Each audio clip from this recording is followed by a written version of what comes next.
Hi, my name is Caroline Vissers, and I'm a 2013-2014 Beckman Scholar. Today I'll be presenting on my research on the effect of pore size on mechanical properties and mesenchymal stromal cell behavior in bioglass composite scaffolds. The motivation behind this work comes from the high number of bone fractures and non-healing injuries that occur annually in both the US and worldwide. It's a huge cost at about $850 billion per year, but also can cause serious chronic pain. We focus on non-junction fractures, which means there's an actual hole in the bone, and we use 3 different techniques to try to treat these non-junctions or disjunctions, and this is the triad of biomedical tissue engineering, which focuses on cell delivery, drug delivery, and scaffolds. So the cell delivery is the actual implantation of stem cells into the defect site, while the drug delivery is the release of chemicals or drugs and medications into that site. And this can be difficult because it's hard to contain the medications in the right place and keep them going and releasing them over a span of time. And lastly, we use scaffolds to actually deliver the cells. So we put the cells on these scaffolds and then implant them into the bone fracture. And my work focuses on engineering different types of scaffolds and figuring out which are most beneficial in creating new bone. Once all of these 3 aspects are combined, we can look at in vivo studies in which we implant a scaffold with cells on it and see how quickly bone reforms after a defect. So the current gold standard for bone tissue regeneration is an autograft. This means we take bone from the patient, usually from the hip, and we implant it into the defect site. Unfortunately, this often causes more trauma because there's a need for multiple surgeries and there can be infection in both sites. And other opportunities include an allograft, but that's very difficult because taking a bone from another person usually requires that other person to have already passed away, and there are not many cadavers that are available for bone transplantation. And lastly, the final opportunity is a xenograft, which is taking bone from a non-human donor. And this is difficult mostly because of immune response and also because of lack of FDA approval. So instead, we work toward engineering constructs, and there are many benefits to using scaffolds, some of which include they are capable of being unique and tailorable to the defect site. So if we have a large defect, we can build a larger scaffold, or if we have an unusual shaped defect, we can build a scaffold to fit that shape. We also eliminate the need for multiple surgeries because the only surgery we need is the implantation surgery. Furthermore, they're non-immunogenic and they promote self-healing. And one of the most important aspects is that they're useful in pediatric patients whose bones have not finished growing yet. If we can use a biomedical implant, then the bone will heal completely and continue to grow like normal, as opposed to using something like a steel implant that won't grow with the bone and will later cause more problems and more pain. So in our work, we use human mesenchymal stromal cells. These are a type of stem cells that come from adult bone marrow. So stem cells are known for being able to become many different types of cells. In the bone marrow, there are stem cells that can become hematopoietic cells, which are cells that become blood cells and immune cells like B cells.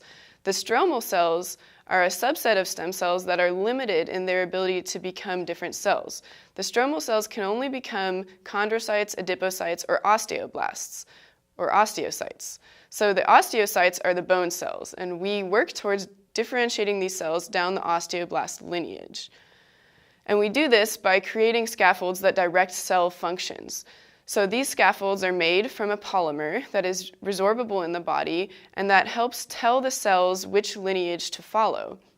The scaffolds need to be load-bearing so that they don't simply crumble, though in our lab we mostly focus on scaffolds for the head and neck region so they don't have to hold all that much weight. They're also 3-dimensional, which is important for cells because the way that the cells grow differs in 3D versus 2D. And as you can see on the screen, the scaffolds we make are quite small. They're smaller than a penny, but they can be tailored to different sizes. So the kind of scaffold that I work with is a composite scaffold. This means we go beyond just making a polymer scaffold and we add in a bone-like mineral. The normal mineral in bone is hydroxyapatite, and our lab has previously shown that we can make hydroxyapatite scaffolds, bioglass scaffolds, tricalcium phosphate scaffolds, and several others. we found that the bioglass scaffolds are especially good at helping direct stem cells towards becoming osteoblasts. And so we mix in this bone-like mineral, bioglass, with the resorbable polymer and create a very strong scaffold that's very capable of creating bone cells.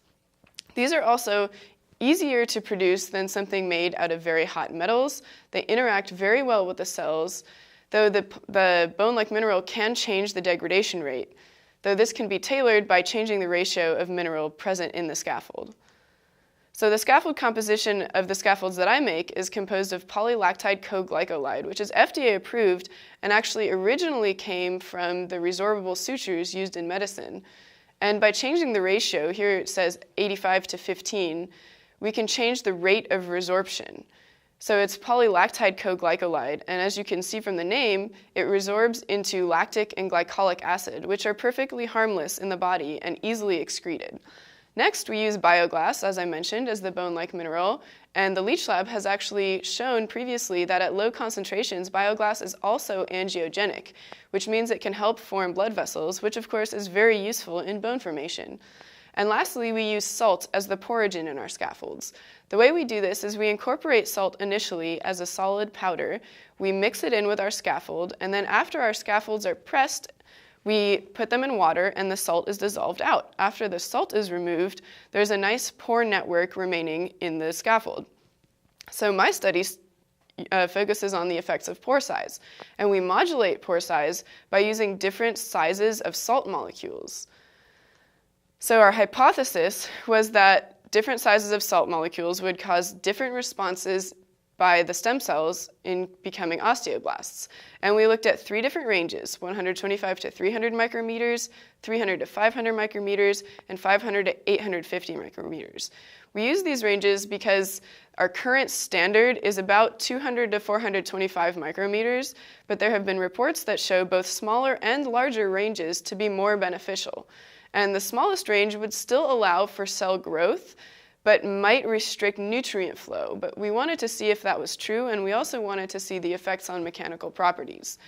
The larger pore size would most likely force the cells to grow along the sides of the pores instead of stretching across the pores, which would change the way that the cells grow and interact, since they are more in a 2D environment as opposed to a 3D environment. We, of course, couldn't be sure of any of this until we tested it. We also wanted to see the effects of pore size on porosity, mechanical strength, pore architecture, and the ability of osteoblasts to differentiate, or stem cells to differentiate into osteoblasts. So we used scanning electron microscopy to take very, very zoomed in images of these scaffolds, and we can see here the 3 pictures of the 3 different pore sizes. It's clear that the 300 to 500 micrometer scaffolds had a much prettier pore architecture. You can see the honeycomb pattern, and we really like this uniform pattern throughout the scaffold. The larger scaffolds of 500 to 800 micrometers also had a relatively uniform pattern, as opposed to the smallest pore scaffolds, which showed many crushed pores and a more unfavorable pattern. We also tested porosity and found that all of the scaffolds had a similar porosity, close to 80%, which was a little bit less than the PLG control, and remember PLG means polylactide coglycolide, and this was expected and is sufficient for cell growth. Next, we look at the elastic modulus. So this modulus tests the ability of the scaffolds to resist a force, and it tests the force required to crush the scaffold. So you can see that the 300 to 500 micrometer pore scaffolds had a much stronger ability to resist a force and resist crushing. So this might be due to the superior pore architecture, which allows for enhanced ability of the walls to hold themselves together. Next, we looked at DNA quantification. And the reason we did this is because you can tell the number of cells present in a relative amount based on the amount of DNA. So if we think back to our biology class, we know that every cell has the exact same amount of DNA. This means that when a cell replicates, the amount of DNA replicates and multiplies by 2. So we can test the total DNA to figure out how many cells are in each scaffold, or at least which scaffold has the most cells. And we did this at days 7, 14, and 21 to get a slightly longer term estimate of how cells survive in these scaffolds. So we can see at day 7 that most of the scaffolds are relatively similar, though the medium pore scaffolds do have slightly more DNA. Then at day 14, the small and medium pore scaffolds have more DNA versus the large pore scaffold has an unusually small amount of DNA.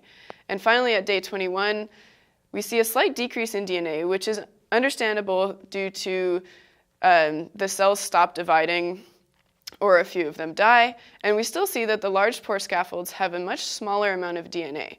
However, if we look at the percentage of DNA in each scaffold, which is seen in the table below the graphs, we can see that there's actually a large increase in the amount of DNA in the large pore scaffolds. There's just less DNA overall.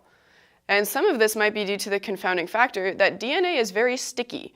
And so when we add the bone-like mineral bioglass, the DNA can actually stick to the mineral. And then when we try to collect the DNA, not all of it comes off. Next, we looked at alkaline phosphatase activity, which is a cyclic marker of osteoblast activity.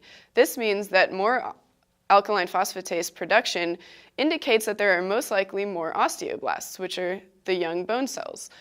So interestingly, here we see that in the large pore scaffolds, there's a much higher amount of ALP activity at all time points. And this is relative to the amount of DNA. So it might be that if we didn't collect enough DNA, we see an unusually high amount of alkaline phosphatase activity because it wasn't normalized properly. And once again, we need to look at our confounding factors to determine that. So from these preliminary results, we can see that the 300 to 500 micrometer pore scaffolds are the best in regards to mechanical strength. However, the 500 to 850 micrometer pore scaffolds showed very high ALP content despite low DNA. So we can look at a few confounding factors now, including seeding efficiency and bioceramic availability to cells. So the seeding efficiency means the amount of cells that actually stick to the scaffold when we first put those cells on. And with the large pore scaffolds, we found that a lot of times we would pipette cells onto the scaffold and they would simply run through. The pores were so large that the liquid containing the cells would simply flow through and come out the other end. So we could have simply had very few cells sticking to the scaffold, and that would create the low DNA content. In industry, this wouldn't be a problem because scaffolds are seeded in a bioreactor. However, we can definitely look at different seeding methods and see if we, in our lab, can get a better seeding efficiency. And we can actually also test for seeding efficiency, which is a test that's going on now. Next, we can look at the bioceramic availability to cells. And this once again has an effect on DNA quantification because the DNA will stick to the bioceramic.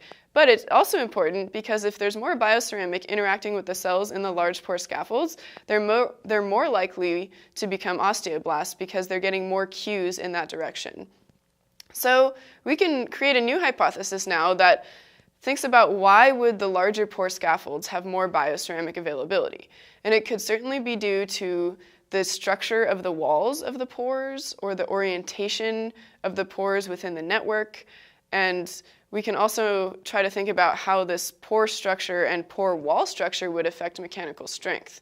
So in this image here, we can see that there may be differences in how the bioglass sticks out of the pore wall. And in the larger pore, we can see that it's more available to cells to interact with, as opposed to in the smaller pore, it may be buried within the wall or generally unavailable to the cells. And we confirm this with trypan blue staining. So trypan blue is a stain that sticks to bioceramic, and we put it on all 3 of our scaffold types and to see which scaffold had the most bioceramic available. Now, we saw a lot of staining in our test group of the 125 to 300 micrometer scaffolds. However, when we did our PLG control, we saw that the trypan blue also stuck to the scaffolds when there was no bioceramic there at all. This tells me that there's most likely a different reason that the stain is sticking to the scaffold, and my hypothesis would be that the pores are too small to allow the stain to fully wash out of the scaffold. So it's staying within the pores, but it's not actually binding to bioceramic.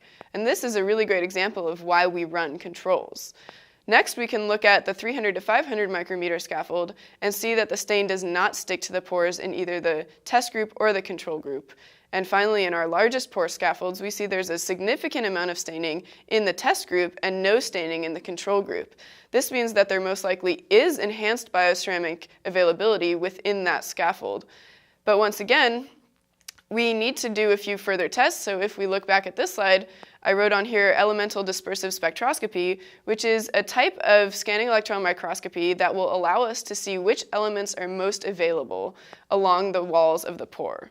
And this is a test that's currently going and will help tell us if there is, as a matter of fact, more bioceramic availability in the larger pore scaffolds.